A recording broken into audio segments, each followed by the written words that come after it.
I'm going to get into these 4 sales boomerang gauges that we should be checking and analyzing. Okay, here they are as follows. So the first one we're going to focus on. Here is going to be alerts. Right? Are you positioning your loan officers to crush 2022 with the right mix, right? With the right mix of alerts for your loan officers' diets, right? Now, really, there's essentially three different types of alerts, right? I'm going to call them defensive alerts. Okay, so there's defense alerts, offensive alerts, and prescriptive scenarios, right? So what's a defensive alert, right? These are ones where people are on the move, right? They're in the market, they're doing things, and now we kind of have to approach them and try to catch them before they completely leave us. And so those really fall under the alert types: mortgage inquiry watch, right? Somebody's pulled their credit, and now we have to now we got to get in front of them, kind of remind them of why they did business with us in the past, because they're on the move. Listing alert, right? Listing alert. They've listed their home for sale. Again, they're on the move. We need to make sure that we get in front of them before they leave. And lastly, EPO, early payoff prevention alerts. Early payoff of prevention alerts. Again, someone's pulled their credit within this last 6 months of us having done a loan with them, right? So those are your defensive alerts. Now, do you have the right ones? Are you playing defense where people are trying to kind of leave out the back door? And then let's look at your offensive alerts, right? Let's play offense, also known as opportunity alerts. So what are these opportunities? So one of my favorites, I call it an underdog, is equity watch. No, anytime any one of your borrowers has usable equity, and I think this is great because if you just took a decent note, if you took decent notes on your past customer on what their financial, career, or like family life goals were, guess what? Anytime they have equity, you can always call them, give them the good news, and let them know that, hey, because you have equity, and because this information that my lender has let me know about, that our company has let me know about, you're in a position to be that much closer to your goals, right? So that's equity. There's another one, rate watch, right? Rate watch lets you know anytime someone's got a higher interest rate than what you currently offer. Hey, that's great news that I can deliver, right? I ran some math, Ms. Smith, and turns out, I could save you a couple $100 a month. That's $2,400 towards junior's, college fund every year. Okay. Credit improvement. That's also great news, right? Someone's credit has improved to the point where maybe in the past they were turned down. And instead of me turning them down, I didn't turn them away. And I said, hey, listen, I'm going to be in touch when your credit is, it qualifies for when we can help you. And now I'm giving them a call and giving them that good news. And then lastly is debt watch, right? I know someone's got debt. I know they've got equity, and I can help them out. Okay, so those are offense alerts. And then one of my favorites, guys, prescriptive scenarios. Guys, these are the most validated alerts that you can get in the business, right? Everyone knows what a scenario is, what a loan scenario is. Well, imagine receiving alerts anytime someone has enough credit, or has the right credit, has enough equity, and also has the right home value or home loan amount, so that you can get the right loan size for doing a rate and or term reduction, right? That's number one. We have cash out. Someone's got debt, and they're fully qualified. Again, this is without looking at credit or anything like that. And then also FHA, MI removal, right? So you want to check.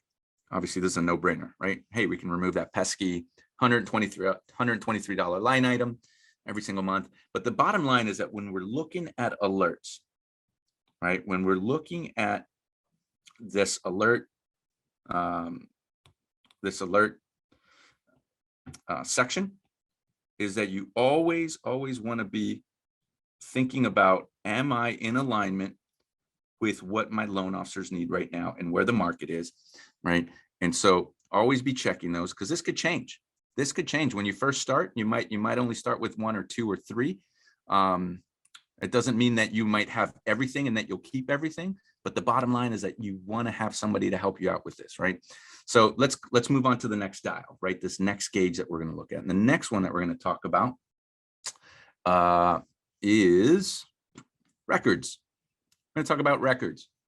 All right. And what records means is this is your lifeblood, right? If you're an F1 Formula One racer, right? There was a lot of drama this past weekend in the F1 world. But if you're a Formula One racer, and the same way, and for the same reason, you wouldn't run a race without properly fueling up.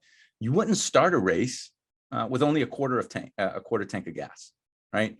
It's really important that we have kind of this full, let's call it a full tank of gas. We want to go all the way to the top, right? We really want to be all the way to the top up here.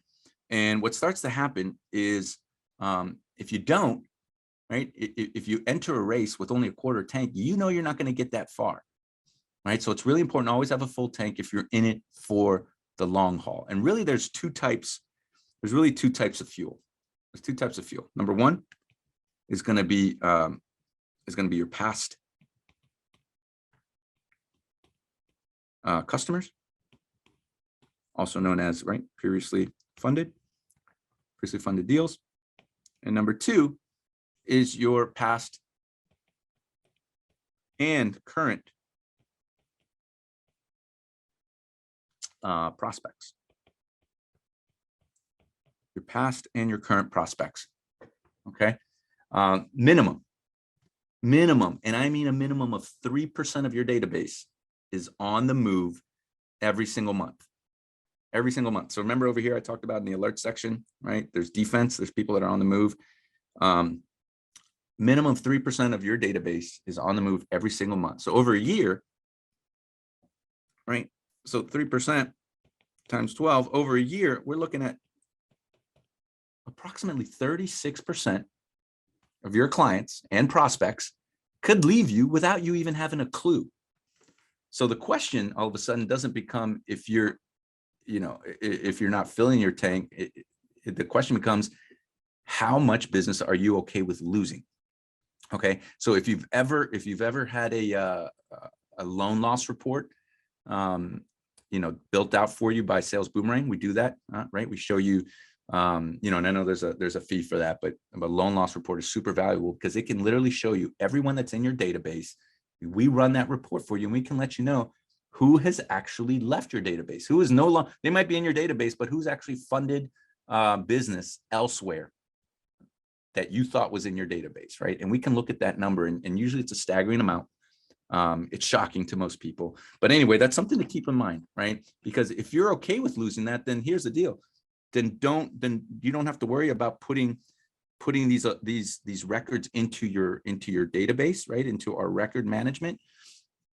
But the truth is that people don't like to lose customers. People don't like to, spend money on leads and then not have them convert, even if it was 3 months later or a year later, right? So again, the question is, how much money or business are you okay with losing, right? So the point is, fill your tank with all your records, and we'll work and strategize with you to monitor accordingly on what we call mapping your data, right? There's actually a full process that we do. And again, if you need any help with that or any assistance to discuss any of those, right, drop in the word strategy 2022 into the chat. All right, so we got 2 more to go. Thank you for sticking around. I know we're going a little bit over time, but the next section that we want to cover is over here to the left, and it's called the bureaus section. It's called bureaus. You always want the most accurate data when it comes to your leads, right? That accuracy, specifically for credit-based data, in part depends on the number of credit bureaus that we monitor for you, right? And so obviously there's your 3, right? There's your 3. You've got TU, TransUnion, you got Equifax, and you've got Experian, right? We got TransUnion, Equifax, and Experian. Now, here's some quick stats, and we've been monitoring this. We've been tracking this. Our product development team has been on top of this. And when our lenders went from utilizing 1 bureau, right? So when our lenders went from utilizing 1 bureau to 2, right? Going from 1 to what we call dual bureau, they saw and you're gonna go crazy when you see this, they saw a 47% increase invalidated alerts. 47% increase of alerts because they were that much, they had that much more information and accurate information. Okay. And from when they went from dual bureau, dual bureau to tri-bureau, they saw, right? So when they went from here to using all three, they saw an additional 15% alert bump. Okay, they saw an additional 15% lift in alerts. And so really taking a look at this, again, the number one goal is to help you ensure that we help you get more deals across the finish line accurately from the beginning. So really the conversation becomes very easily about ROI versus budget, right? When we're looking at bureaus, really it's going to become ROI driven versus budget. Okay. And yes, there are fees. I believe just using one bureau, I believe there's no cost for that, right? I believe it's free. To add Equifax every month, I believe it's $300. To add Experian, a third bureau every month, it's $600 per month. Okay, to have all three of those. So again, what we found is that for the for lenders that have that have more than 13,000 records, right? Kind of going back to our other records conversation. If you have more than 13,000 records, the investment to have dual and or tri-bureau is immensely a positive gain on, for the organization, for the lender. Okay. So that's, again, now we're looking at, we just looked at the, we just looked at alerts from, the different dials. We looked at alerts, we looked at bureaus, and we also looked at records. Okay. And then lastly, guys, I want to talk about settings. Now the market's been changing, right? Market's been changing for many different reasons, and it's hard to keep up sometimes. And we find that our partners are mostly playing the reactive game. So settings within the admin dashboard, right? So the decision makers at the lenders that are our lender partners, they find themselves kind of mostly playing the reactive game. So the settings, again, within the dashboard can be adjusted to hit your targets, right? You want to adjust those settings. And it's funny, I had one of our marketing managers from our lender clients tell us just this past Thursday, right before our holiday or our sales boomerang summit, he told us that he knew December was traditionally low, and a couple weeks earlier he had made an adjustment to his rate alerts, and he found an additional 15,000 alerts for his team.